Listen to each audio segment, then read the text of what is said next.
Hello friends, welcome to study Kar. मैं हूं आपका दोस्त प्रभाकर। डेली करंट अफेयर्स में आज हम डिस्कस करने वाले हैं 18 अगस्त 2022 से related most important current affairs के क्वेश्चन। तो आप इस लेक्चर को लास्ट तक जरूर देखिएगा।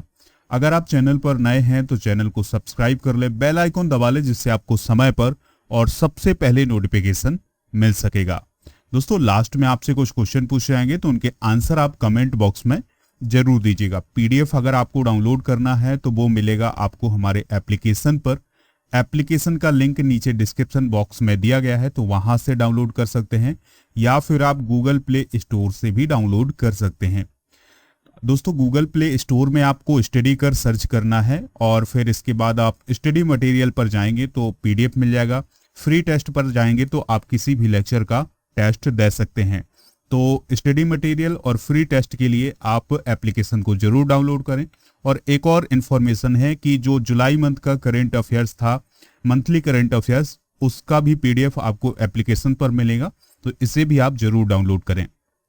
चलिए दोस्तों, इस लेक्चर की शुरुआत करते हैं और देखते हैं पहला क्वेश्चन क्या है। पहला क्वेश्चन है, डूरंड कप का आयोजन कहाँ किया जा रहा है। वेरी इंपॉर्टेंट क्वेश्चन है, ध्यान से सुनिएगा, ये क्वेश्चन एग्जाम में बन सकता है। तो डूरंड कप का आयोजन कहाँ किया जा रहा है, आंसर होगा इसका कोलकाता में। सबसे पहले ये जान लेंगे कि ये डूरंड कप किससे रिलेटेड है। तो यह फुटबॉल से रिलेटेड कप है और इसका आयोजन 2022 में 16 अगस्त से 18 सितंबर तक किया जाएगा। दोस्तों, 2022 में इसका 131वां सीजन आयोजित किया जा रहा है, यानी 131 सालों से इसका आयोजन किया जा रहा है। दोस्तों, यह एशिया का सबसे पुराना क्लब फुटबॉल टूर्नामेंट है। इसकी शुरुआत 1888 में की गई थी, यानी डूरंड कप की शुरुआत कब से की गई थी, 1888 में, जब अंग्रेजों का यहाँ पर शासन हुआ करता था। 2021 में इसका खिताब किसने जीता था। इसका खिताब जीता था दोस्तों एफसी गोवा ने, यानी गोवा ने 2021 का खिताब जीता था और गोवा ने पहली बार ये खिताब अपने नाम किया था। दोस्तों, 2022 में 20 टीमें हिस्सा लेंगी। इससे पहले 16 टीमें हिस्सा लेती थीं, लेकिन इस वर्ष 2022 में 20 टीमें हिस्सा ले रही हैं। नेक्स्ट क्वेश्चन है दोस्तों, ध्यान से सुनिएगा। रक्षा मंत्री राजनाथ सिंह ने कहां वीर दुर्गादास राठौर की प्रतिमा का अनावरण किया है। तो इसका आंसर हो जाएगा जोधपुर। तो जोधपुर राजस्थान में रक्षा मंत्री राजनाथ सिंह ने वीर दुर्गादास राठौर की प्रतिमा का अनावरण किया है। और ये किस अवसर पर किया है, तो वीर दुर्गादास राठौर की 385वीं जयंती पर उनकी प्रतिमा का अनावरण किया गया है। दोस्तों, वीर दुर्गादास राठौर की अगर हम बात करें तो वो मुगल शासक औरंगजेब के समय के शासक थे और उन्होंने औरंगजेब को चुनौती भी दी थी। 22 नवंबर 1718 को क्षिप्रा नदी के तट पर उज्जैन में इनकी मृत्यु हो गई थी 81 साल की आयु में। तो दोस्तों, याद रखिएगा कि जो वीर दुर्गादास राठौर हैं, इनका संबंध राजस्थान से है और राजस्थान के जोधपुर में उनकी प्रतिमा का हाल ही में रक्षा मंत्री राजनाथ सिंह ने अनावरण किया है। अगला प्रश्न है, सुल्तान अजलान शाह कप नवंबर में किस देश में होगा। वेरी इंपॉर्टेंट ये भी क्वेश्चन है। तो जो सुल्तान अजलान शाह कप है, ये नवंबर में आयोजित होने वाला है। ये किस देश में आयोजित होगा, तो ये मलेशिया में आयोजित होगा। कहाँ आयोजित होगा दोस्तों, मलेशिया में। अब ये सुल्तान अजलान शाह कप किस खेल से रिलेटेड है, तो याद रखिएगा ये हॉकी से रिलेटेड है। किससे रिलेटेड है दोस्तों, हॉकी से रिलेटेड है। सुल्तान अजलान शाह कप का अंतरराष्ट्रीय पुरुष हॉकी टूर्नामेंट का आयोजन 2 साल बाद 16 से 25 नवंबर के बीच मलेशिया के इपोह में आयोजित किया जाएगा। यानी कि मलेशिया का जो इपोह स्थान है वहां पर इसका आयोजन किया जाएगा। इसका आयोजन आखिरी बार साल 2019 में किया गया था, जब दक्षिण कोरिया ने फाइनल में भारत को हरा करके खिताब जीता था। यानी दोस्तों, वर्तमान में चैंपियन कौन है, साउथ कोरिया है और साउथ कोरिया ने 2019 में भारत को हरा करके सुल्तान अजलान शाह कप का खिताब जीता था। ऑस्ट्रेलिया ने अब तक सबसे ज्यादा बार यानी 10 बार इस प्रतियोगिता को जीता है। अगला प्रश्न है, विलियम रूटो किस देश के राष्ट्रपति चुने गए हैं। वेरी इंपॉर्टेंट क्वेश्चन है। तो दोस्तों, जो विलियम रूटो हैं वो केन्या के राष्ट्रपति चुने गए हैं।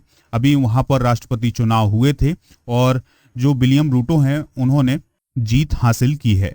दोस्तों, विलियम रूटो की बात करें तो वो पिछले 9 साल से केन्या के उपराष्ट्रपति के रूप में काम कर रहे थे केन्या की बात करें तो यह अफ्रीका महाद्वीप में स्थित है। राजधानी नैरोबी है और करेंसी है शिलिंग।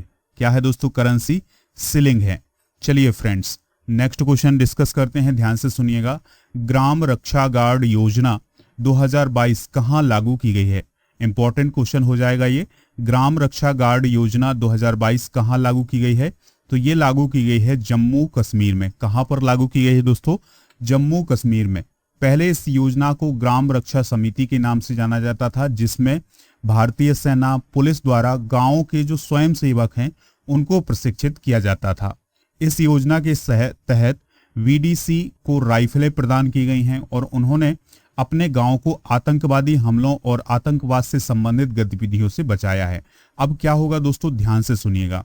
जो जम्मू कश्मीर में और जो बॉर्डर के पास के इलाके हैं और वहां के जो गांव हैं, वहां के युवाओं को जो स्वयं सेवक होंगे उनको तैयार करेगी कौन? सेना। उनको राइफलें भी प्रदान की जाएंगी, जिसके माध्यम से वो आतंकवादी गतिविधियों को खत्म करेंगे और आज जब भी कभी उनके गांव पर आतंकवादी हमला होगा तो उससे भी बचाव कर सकेंगे।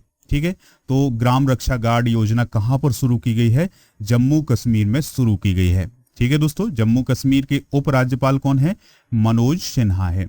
अगला प्रश्न है, किस राज्य सरकार ने राज्य के आदिवासी क्षेत्रों में बाजरा को बढ़ावा देने के लिए 2808.39 करोड़ रुपए की मंजूरी दी है? तो इसका आंसर है ओडिशा। तो ओडिशा की गवर्नमेंट के द्वारा बाजरा को बढ़ावा देने के लिए आदिवासी क्षेत्रों में 2808 करोड़ रुपए की मंजूरी दी है। ठीक है, यह जो अनुदान है ये 6 वर्षों के लिए दिया गया है, यानी 2021-22 से लेकर 26-27 के लिए यह अनुदान प्रदान किया गया है।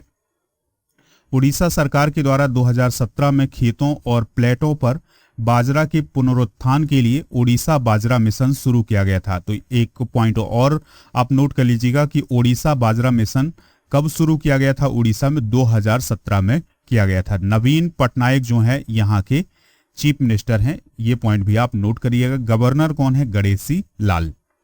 अगला प्रश्न है, Indian film festival of Melbourne के 13वें संस्करण में किस फिल्म को सर्वश्रेष्ठ फिल्म का पुरस्कार दिया गया है?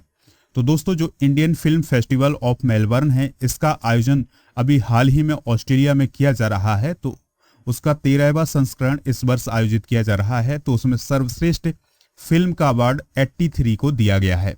ठीक है, तो बेस्ट फिल्म क्या है? 83 है। बेस्ट डायरेक्टर 2 लोग हैं, सुजीत सरकार और अपर्णा सेन। तो सुजीत सरकार को सरदार ऊधम के लिए और अपर्णा सेन को द रेपिस्ट फिल्म के लिए बेस्ट डायरेक्टर का अवार्ड दिया गया है। बेस्ट एक्टर कौन है? रणवीर सिंह 83 फिल्म के लिए। बेस्ट एक्ट्रेस कौन है? सैफाली शाह हैं जलसा फिल्म के लिए। और बेस्ट सीरीज मुंबई डायरीज 26/11 है। ठीक है, लाइफ टाइम अचीवमेंट अवार्ड किसे दिया गया है? कपिल देव को। तो जो क्रिकेटर कपिल देव हैं उन्हें लाइफ टाइम अचीवमेंट अवार्ड दिया गया है। अगला प्रश्न है, भारत ने 15 अगस्त 2022 को डॉर्नियर समुद्री निगरानी विमान किस देश को सौंपा है? इंपॉर्टेंट क्वेश्चन है। तो दोस्तों, जो डॉर्नियर समुद्री निगरानी विमान है ये भारत ने श्रीलंका को सौंपा है। किसको सौंपा है दोस्तों? श्रीलंका को। तो डॉर्नियर समुद्री निगरानी विमान भारतीय नौसेना के द्वारा इलेक्ट्रिक युद्ध अभियानों के लिए इस्तेमाल किया जाने वाला multi role light transport aircraft है और इसका उत्पादन 1981 से किया जा रहा है। श्रीलंका के राष्ट्रपति कौन है दोस्तों? रानिल विक्रमसिंघे। और प्रधानमंत्री कौन है? दिनेश गुणावर्धना। ठीक है दोस्तों, तो ये सभी पॉइंट जो है नोट कर लीजिएगा कि जो डॉर्नियर समुद्री निगरानी विमान है ये भारत ने श्रीलंका को सौंपा है। अगला प्रश्न है, किस वर्ष महिलाओं का आईपीएल आयोजित किया जाएगा? तो महिलाओं का आईपीएल किस वर्ष आयोजित किया जाएगा? इंपॉर्टेंट क्वेश्चन है। तो 2023 में आयोजित किया जाएगा। ठीक है, तो मार्च 2023 में इसके आयोजित होने की पूरी संभावना है। इसमें 5 टीमें हिस्सा लेने वाली हैं और इसकी जानकारी किसने दी है? बीसीसीआई के अधिकारियों ने। दोस्तों, बीसीसीआई के अध्यक्ष कौन है? सौरभ गांगुली हैं। उपाध्यक्ष राजीव शुक्ला हैं। भारतीय महिला क्रिकेट टीम ने कॉमनवेल्थ गेम्स 2022 में कौन सा मेडल जीता है? सिल्वर मेडल जीता है। तो ये सभी पॉइंट जो हैं वो आप नोट कर लीजिएगा। अगला प्रश्न है, अगस्तम मलाई में एक नया हाथी अभ्यारण्य स्थापित किया जाएगा, यह किस राज्य में स्थित है? तो दोस्तों, जो अगस्तम मलाई है ये तमिलनाडु में स्थित है और वहां पर अब एक हाथी रिजर्व या हाथी अभ्यारण्य स्थापित किया जाएगा। तो इसकी जानकारी किसने दी है? पर्यावरण मंत्री भूपेंद्र यादव ने। तो पर्यावरण मंत्री भूपेंद्र यादव के द्वारा तमिलनाडु के अगस्त्यम मलाई में एक नया हाथी अभ्यारण्य बनाया जाएगा। ठीक है दोस्तों, जिसका क्षेत्रफल 1197 वर्ग किलोमीटर होगा। यह देश का 32वां हाथी रिजर्व होगा। भारत में हाथी प्रोजेक्ट कब शुरू किया गया था? हाथियों को बचाने के लिए 1992 में शुरू किया गया था। विश्व हाथी दिवस कब मनाया गया है? अभी हाल ही में मनाया गया है 12 अगस्त को। तो ये सभी पॉइंट आप नोट करिएगा, एग्जाम के पॉइंट ऑफ व्यू से बहुत इंपॉर्टेंट है। तो ये थे आज के मोस्ट इंपॉर्टेंट करेंट अफेयर्स के क्वेश्चन। आपसे एक क्वेश्चन पूछा जा रहा है, तो उसका आंसर आप कमेंट बॉक्स में जरूर दीजिएगा। क्वेश्चन है, केंद्रीय पर्यावरण मंत्री कौन है? तो दोस्तों वर्तमान में केंद्रीय पर्यावरण मंत्री कौन है, इसका आंसर आप कमेंट बॉक्स में जरूर दीजिएगा। आप एप्लीकेशन को डाउनलोड कर लें तो वहां पर आपको पीडीएफ मिल जाएगा, फ्री टेस्ट भी दे सकते हैं। और अगर आपको ये वीडियो पसंद आया हो तो आप इसे लाइक कर दें और शेयर कर दें सभी दोस्तों को, सभी सोशल मीडिया प्लेटफॉर्म पर। जय हिंद, वंदे मातरम।